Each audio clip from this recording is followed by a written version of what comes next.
Good morning students, this is Pradyuman sir again in front of you, and here comes with you a new video on the topic of your 7th chapter, and the chapter is more on MS Paint.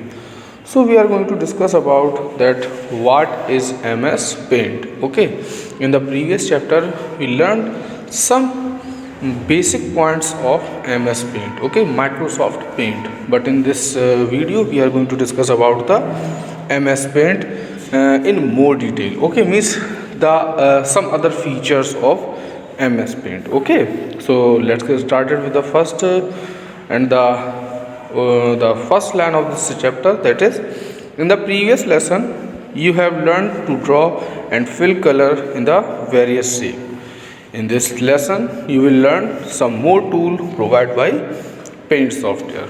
Okay, as I told you, जैसा कि मैंने आपको पहले बताया था कि पिछले chapter में आप लोगों ने यह सीखा कि पेंट कैसे स्टार्ट करते हैं, पेंट का काम क्या होता है, हम लोग कैसे ड्राइंग करते हैं, उसमें ड्राइंग करने के लिए किस इनपुट डिवाइस का यूज़ होता है, ये सारी बातें हम लोगों ने डिस्कस की थी. लेकिन इस वीडियो में हम लोग MS पेंट यानी कि माइक्रोसॉफ्ट पेंट के कुछ अदर टूल्स के बारे में जानकारी प्राप्त करेंगे. ठीक है, तो ये आपका चैप्टर नंबर 7 है जिसका नाम है मोर ऑन पेंट.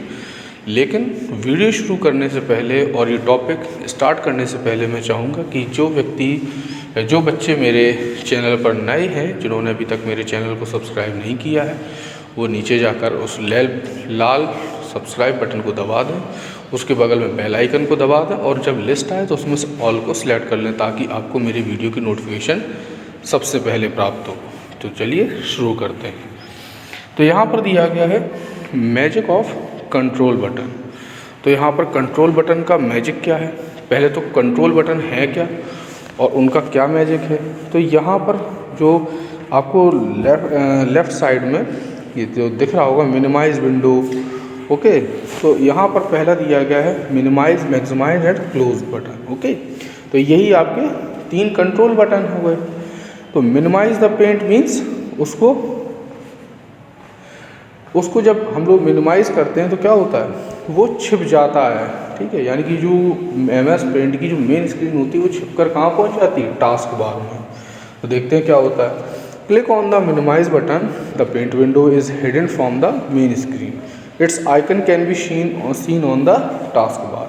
जैसा मैंने आपको बताया था कि जैसे ही आपने अभी पेंट ओपन कर लिया, बट सपोज़ आपको किसी कारण से कोई दूसरा वर्क करना है, कैलकुलेटर यूज़ करना है या फिर आपको कोई और सॉफ्टवेयर यूज़ करना है या आपको गेम खेलना है, आपको पेंट नहीं चलाना और आप पेंट को बंद भी नहीं करना चाहते.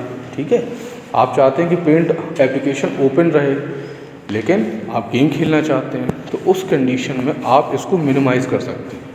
आप जैसे ही मिनिमाइज़ कर देंगे क्या होगा, वो विंडो टास्क बार में चली जाएगी और टास्क बार में जाने के बाद फिर क्या होगा, आपको जब गेम ख़त्म हो जाए और आपको लगे कि हाँ अब मुझे पेंटिंग करनी है, आप फिर से टास्क बार में उसी आइकन पे यानी कि MS पेंट आइकन पे क्लिक करेंगे और आपकी वही विंडो दोबारा से ओपन हो जाएगी.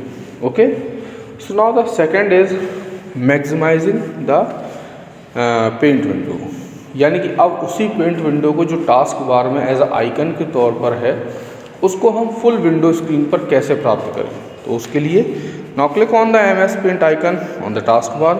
यानी कि आप देख ही रहे होंगे यहाँ पर ये एक ब्लैक कलर की एक पट्टी बनी हुई है, ये पट्टी देखो आपको दिख रही है ब्लैक कलर की. इसमें आपको देखो यहाँ पर ये बना हुआ है पेंट आइकन लिखा है. तो इस पर आप जैसे ही क्लिक करेंगे क्या होगा, आपका जो टास्क वो जो MS पेंट था वो दोबारा से फुल विंडो स्क्रीन पर क्या होगा, जूम आउट हो जाएगा. ठीक है, तो यहाँ पर दिया गया है the paint window cover the entire desktop screen. यानी कि पूरी फुल स्क्रीन में आपको फिर MS पेंट विंडो दिखाई देगी. ठीक है, now the third is resizing the paint window. Resizing the paint window means यानी कि अगर आपको एक साथ, जैसा कि हम सब जानते हैं computer is a multitasking device, यानी कि वो एक समय में कई सारे काम कर सकता है. ठीक है, तो ऐसे ही हम लोग कंप्यूटर पर एक समय पर 2 काम कर सकते हैं. यानी कि अगर आपको कैलकुलेटर भी यूज़ करना है और आपको पेंट भी चलाना है तो आप उस कंडीशन में आप रिसाइज लिखा हुआ है, रिसाइज द पेंट विंडो, आप इस ऑप्शन का यूज़ करके आप दोबारा से इसको मतलब half of the window and half of the window में कन्वर्ट कर सकते हैं। आधी स्क्रीन पर पेंट चलेगा, आधी स्क्रीन पर कैलकुलेटर। ठीक है, तो कैसे करेंगे? तो click on the middle button, that is restore button. जो मिडिल बटन है, ठीक है, उसी को मैक्सिमाइज बटन और रिस्टोर बटन दोनों कहते हैं। ठीक है, यानी कि वो आपके किसी भी स्मॉल विंडो को फुल स्क्रीन में रिसाइज भी कर सकता है और उसको दोबारा से श्रिंक भी कर सकता है। तो आप उसके लिए रिस्टोर उसी मतलब बीच वाले बटन को, ये जो आपको दिख रहा है यहाँ पर, यानी देखो लिखा हुआ है रिस्टोर बटन और मैक्सिमाइज बटन, यानी उसी को रिस्टोर और उसी को मैक्सिमाइज बटन कहते हैं। ठीक है, तो click on the middle button, that is restore button. The paint window will appear the paint window will become smaller in size. Again click on the middle window, that is maximize button. The paint window will get back to its normal size. यानी कि अगर आपको MS paint window की screen छोटी करनी है तो आप उसको रिस्टोर पे क्लिक कर दीजिए, रिस्टोर बटन पर जो मिडिल में है ना उसको। अब अगर आपका काम कंप्लीट हो चुका है और आप चाहते हैं कि आपकी MS पेंट विंडो फिर से फुल स्क्रीन में आ जाए, तो आप दोबारा से उसको मैक्सिमाइज बटन पर क्लिक करके आप पूरी फुल स्क्रीन में प्राप्त कर सकते हैं। ठीक है स्टूडेंट्स, तो चलिए हम लोग 7th चैप्टर के नेक्स्ट पेज पर चलते हैं। ठीक है, यहाँ पर ये हम लोगों का नेक्स्ट पेज आ गया है। नेक्स्ट पेज में क्या दिया गया है? Using tool group. So what is tool group? So the tool group has many tools that have different function. These tools help us in making drawing. यानी कि जो टूल ग्रुप्स होते हैं उनके कई अलग अलग प्रकार के फंक्शंस होते हैं। उन टूल्स से हम लोग ड्राइंग बनाते हैं। ठीक है, यानी कि उसमें कई प्रकार के टूल्स होंगे जिनके मदद से हम लोग ड्राइंग बना सकते हैं। ठीक है, तो यहाँ पर हम लोग देख लेते हैं कैसे टूल्स बनाए जाते हैं। तो यहाँ पर दिया गया है to use any tool in the tool group simply click on it, the tool will be selected, move the pointer to the drawing area, press and hold down the left mouse button, now drag the mouse to draw a picture, when the picture is complete release the button. इसमें क्या है, जैसे कि आपको suppose जैसे tool मैंने आपको बताए थे, कई सारे टूल्स होते हैं टूल ग्रुप में। ठीक है, मतलब शेप टूल्स हैं। ठीक है, तो शेप टूल में आप जब जाएंगे तो शेप ग्रुप होगा, तो शेप ग्रुप में आपको कई सारी शेप्स मिलेंगी, जैसे line, triangle, rectangle, circle, star, ठीक है, call outs and many more. वहाँ पर आपको कई सारे पॉलीगन भी मिलेंगे आपको और कर्व लाइन भी मिलेगी आपको। तो कई सारे प्रकार के शेप्स आपको वहाँ पर मिलेंगी, जिसके यूज़ से आप एक बहुत ही अच्छी सी सीनरी या कुछ भी प्रकार की पेंटिंग बना सकते हैं। ठीक है, लेकिन इनको इस्तेमाल कैसे करें? तो सबसे पहले आप अपने पेंट विंडो ओपन कर ही ली होगी। तो पेंट विंडो ओपन करने के बाद आप जब सबसे ऊपर रिबन में देखेंगे तो वहाँ पर आपको शेप ग्रुप नाम का एक ग्रुप दिखाई देगा। उस पर आप जब क्लिक करेंगे तो वहाँ पर आपको कुछ शेप्स दिखाई देंगे। उन शेप्स में से आप किसी भी एक शेप को चूज़ कर लीजिए। सपोज आपने रेक्टेंगल को चूज़ किया या फिर सर्किल चूज़ कर लिया, क्योंकि हमें एक स्माइली फेस बनाना है तो हम उसके लिए एक सर्किल को चूज़ करेंगे। सर्किल को आपने चूज़ किया, अब क्या करना है उसको? सर्किल के बाद चूज़ करने के बाद माउस पॉइंटर को आपको ड्राइंग एरिया में, ड्राइंग एरिया कहाँ होता है? जो आपका वाइट पोर्शन होता है विंडो में, उस एरिया में आपको माउस पॉइंटर को लेकर आना है। जैसे ही आप माउस पॉइंटर को लेकर के आएंगे, वो माउस पॉइंटर प्लस के साइन में चेंज हो जाएगा। किस साइन में चेंज होगा? प्लस के साइन में। ठीक है, तो इसके बाद जैसे ही वो चेंज हो जाएगा तो अब आप अपने माउस का लेफ़्ट बटन प्रेस करिए और छोड़ना नहीं है।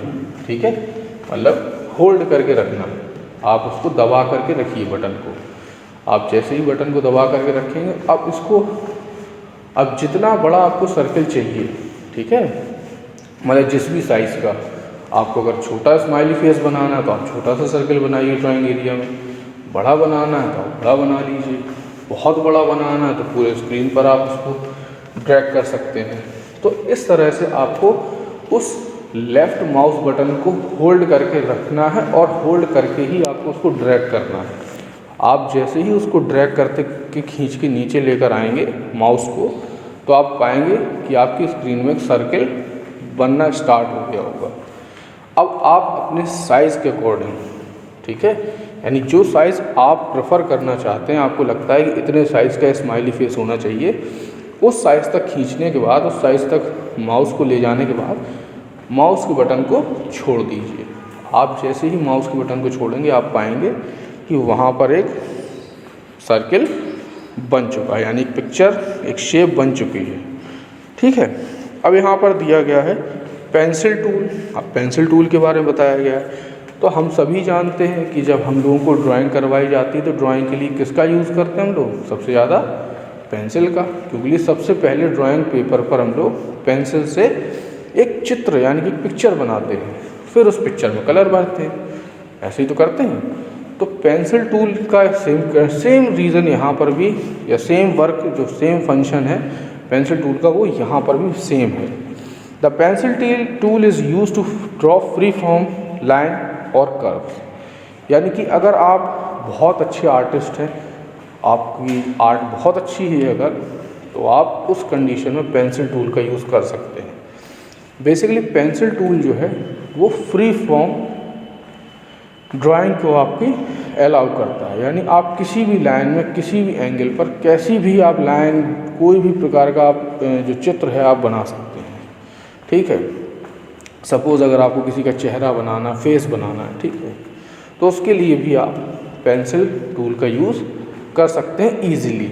उसमें आपको कोई प्रॉब्लम नहीं होगी बनाने में। ठीक है, तो select the pencil tool from the tool group. आप दोबारा से उसी टूल ग्रुप में से जाके आप किसको, पेंसिल टूल को सिलेक्ट कर लीजिए। जैसे ही आप सिलेक्ट करेंगे, select any colour from the colour group. अच्छा, अब यहाँ पर बेसिकली हमारे पास जो पेंसिल्स होती हैं वो ब्लैक कलर की होती हैं, लेकिन अगर आप किसी कलर पेंसिल की मदद से कोई पिक्चर बनाना चाहते हैं, इन दैट कंडीशन आप इसमें भी किसी भी प्रकार के कलर को चूज़ कर सकते हैं फ्रॉम कलर वन ऑप्शन। ठीक है, कलर वन ऑप्शन में जा कर के आप कोई भी कलर चूज़ कर लीजिए जो आपको अच्छा लग रहा हो। चूज़ करने के बाद क्या करना है, move the pointer to the drawing area. अब आप अपने माउस पॉइंटर को फिर से उसी ड्राइंग एरिया में, यानी कि वाइट पोर्शन में लेकर के आएंगे, तो क्या होगा, आपका जो माउस पॉइंटर है वो पेंसिल के शेप में चेंज हो जाएगा। इसमें नहीं लिखा है, मैं बता रहा हूँ आपको कि वो पेंसिल के शेप में चेंज हो जाएगा। जैसे ही चेंज होगा तो क्या करना है, press and hold down the left mouse button and drag the pointer to draw a kite as shown in the figure. यानी कि जैसे देखो, जिसकी आर्ट बहुत अच्छी होगी वो ही इस पेंसिल टूल के यूज़ से एक अच्छी आर्ट बना पाएगा। ठीक है, क्योंकि बेसिकली क्या होता है ना कि हाथ, जो हैंड्स होते हैं वो शेक करते हैं। जब हम लोग पिक्चर बनाते हैं तो माउस जो है वो शेक करता है, तो ऐसा ना हो इसके लिए आप शेप टूल का यूज़ कर सकते हैं। लेकिन अगर आपकी आर्ट बहुत अच्छी है तो आप पेंसिल टूल का यूज़ करिए। ठीक है, तो अगर आपकी आर्ट बहुत अच्छी है, सब में कंडीशन वही है, आपको फिर से माउस का जो लेफ़्ट बटन होगा उसको आपको दबाकर प्रेस करके रखना है, होल्ड करके रखना है, छोड़ना नहीं है, और उसको आपको ड्रैग करते यानी खींचते जाना है जब तक आपकी काइट जो पतंग है वो पूरी तरह से कंप्लीट ना हो जाए। ठीक है, देखो मैं आपको दिखा दूँ एक बार, ये पेंसिल टूल और ये यहाँ पर काइट इन्होंने कितनी सुंदर बनाई है। अब बेसिकली अगर मैं चौक से भी बनाऊँगा तब भी इतनी सुंदर काइट नहीं बनेगी। क्यों? क्योंकि जो हैंड्स होते हैं वो शेक होते हैं जब हम लोग ड्राइंग करते हैं, तो इसीलिए जिसकी बहुत अच्छी ड्राइंग हो वो पेंसिल टूल यूज़ करे, जिसकी ड्राइंग अच्छी नहीं वो शेप टूल का यूज़ करे। ठीक है, so let's go to the next topic, that is okay, pencil tool हो गया। तो यहाँ पर दिया गया है एडिंग टेक्स्ट।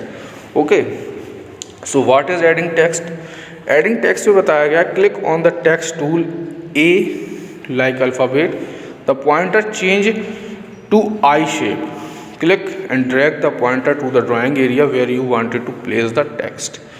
अब जैसे कि आप लोग जब कॉपी पर अपनी ड्राइंग बनाते हैं तो उस कंडीशन में आप क्या करते हैं, आपकी कॉपी पर नाम होता है, नेम लगा होता है, तो पता चल जाता है कि ये ड्राइंग बच्चे ने बनाई है। लेकिन अगर आप कंप्यूटर पर ड्राइंग बनाएंगे तो कंप्यूटर तो वहाँ पर कई सारे हैं कंप्यूटर लैब में, और दूसरी चीज़ वहाँ पर जब आप अकेले बच्चे नहीं हैं, कई सारे बच्चे होंगे, तो आपके जाने के बाद पता नहीं कोई और आके बैठ गया या हम उस चीज़ को नोटिस नहीं कर पाए। इन दैट कंडीशन क्या होगा, मैं तो देख ही नहीं पाऊँगा आपकी ड्राइंग, और आप ये कैसे प्रूव कर पाएंगे कि सर ये मेरी ही ड्राइंग है, हो सकता है आपसे पहले किसी ने बनाई हो। ठीक है, तो उस कंडीशन में आप अपना नाम वहाँ पर डाल सकते हैं। ठीक है, यानी कि ये प्रूफ देने के लिए कि ये ड्राइंग मैंने बनाई है, आप उस ड्राइंग एरिया में जब आपकी पेंटिंग फिनिश हो जाए तो आप वहीं पर उसके लेफ़्ट कॉर्नर यानी बॉटम लेफ़्ट कॉर्नर या बॉटम राइट कॉर्नर पर आप कहीं पर भी, या ऊपर on the top of the drawing आप वहाँ पर उसमें डाल सकते हैं अपना नाम। ठीक है, तो इससे पता चल जाएगा कि ये जो ड्राइंग है वो किस बच्चे ने बनाई है। तो यहाँ पर आपको अगर अपना नेम या कोई भी प्रकार का टेक्स्ट अगर आपको ड्राइंग एरिया में लिखना है तो उसके लिए आपको जो टूल ग्रुप है उस टूल ग्रुप में से एक जगह लिखा होगा टेक्स्ट टूल, आपको टेक्स्ट टूल पर क्लिक कर देना है। ठीक है, उसका आइकन देखो ये बना हुआ है यहाँ पर, ये देखो ये आइकन बना है ए, तो इस टाइप का आपको देखो यहाँ पर मैं ये विंडो दिखाई दे रहा हूँ, इस टाइप का आइकन आपको ए टाइप का गोल्डन कलर का दिख जाएगा। आप जैसे ही इस पर क्लिक करेंगे और अपने माउस पॉइंटर को ड्राइंग एरिया में लेकर आना है, आप जैसे ही लेकर आएंगे क्या होगा, आपका जो माउस पॉइंटर है वो आई शेप में चेंज हो जाएगा।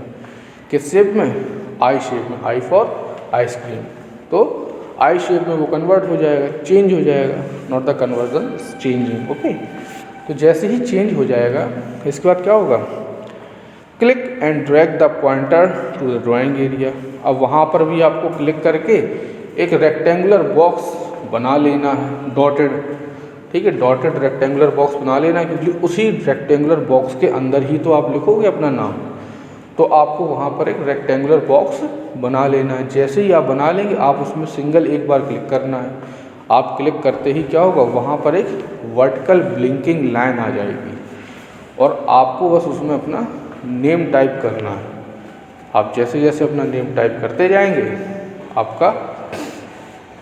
आपका जो नेम होगा वो ड्राइंग एरिया में आपको दिखाई देने लगेगा। सपोज़ मैंने एक ड्राइंग बनाई, ठीक है, मैंने मिक्की माउस बनाया, मिक्की माउस अब बच्चों को मुझे दिखाना है, लेकिन बच्चे मुझ पर यकीन कैसे करेंगे कि ये ड्राइंग प्रद्युमन सर ने ही बनाई है। तो उस कंडीशन में मैं अपना नेम उस ड्राइंग एरिया में लिख दूँगा। जैसे ही मैं उसमें अपना नेम लिखूँगा तो बच्चों को पता चल जाएगा कि ये ड्राइंग किसके द्वारा बनाई गई है, प्रद्युमन सर के द्वारा।